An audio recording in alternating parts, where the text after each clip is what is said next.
Grand Theft Auto 5 has been out for quite some time, with the initial release date of September 17th, 2013. That was over 11 years ago. During this time period, it was a highly anticipated video game, and once it was introduced to the public, it made a revenue of over $1 billion USD in just a few days of sales. Just imagine GTA 6's release. But that's not what I'm here to talk about. It's a little more upsetting, with the truth being that GTA 5 has unfortunately been losing its charisma over the last few years, and especially recent times. Not even just recently, but if you have ever taken a look at a few aspects of GTA 5 and how they perform in the game, you might know what I'm talking about. If you really think about it, it's a variety of the small and large details that contribute to GTA 5's lifeless feeling, both in story mode and online. Anyone who has played GTA 5 has 100% explored the entirety of the map many times. Although we view things differently and have different opinions, most of us can form the general conclusion that it is pretty depressing that most of the buildings all share the same appearance, and that being solid, lifeless, unexplorable blocks. Sure, it could just be for visuals, but when you actually want to roam around the map, gameplay entertainment is also very important. This one is one of the main reasons why we notice GTA 5's empty feeling. NPCs, specifically pedestrians. Of course, they aren't actually humans and are coded to react to different situations, but they all seem to share the same typical actions. Doing anything as the player in GTA 5 that is barely even remotely close towards danger will still startle an NPC, even bumping into them. Oh, I'm sorry about that.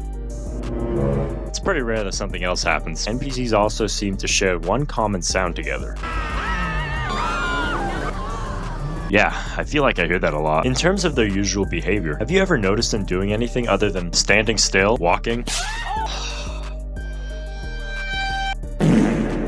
Where was I? Waiting in lines, eating, or sitting down? I may be getting a little specifically picky here, but other players have also mentioned this issue. Although they aren't real players, like we all obviously know, it seems they are not representing any form of life, and are just spawned in to be part of the game. Focusing on story mode now, it has stayed the same ever since the game's release. Many players binged the story and completed it quickly, as others took it slow and wanted to explore the features of the game instead. 11 years later, many Grand Theft Auto players who are only interested in Rockstar story modes have already completed the GTA 5 story. What now? Well, unfortunately, Rockstar Games canceled every single one of their projects and DLCs in order to devote their time towards GTA Online and, of course, GTA 6. This is actually pretty upsetting to a larger scale of the community, since it would have been interesting to see a few of these projects come to life. If we were able to take a look at the current status of GTA Online in 2025, it still has a decent constant player base. I still play online, and I find it fun at times. It's also what's helping me produce my content for y'all. Content? What kind of new content has been introduced in online over the last few years? We had a few DLCs, which included heists, properties, vehicles, but overall no game changers. Along with those, constant weekly updates don't significantly boost player count and get pretty repetitive. We have some mini games around the map, such as tennis, golf, darts, and more, but this isn't all that much to be fair. But I mean, hey, it's still pretty nice. Sort of. I'm driving a vehicle right now, and without vehicles in GTA 5, it would defeat the purpose of the title, as it includes these words, Grand Theft Auto,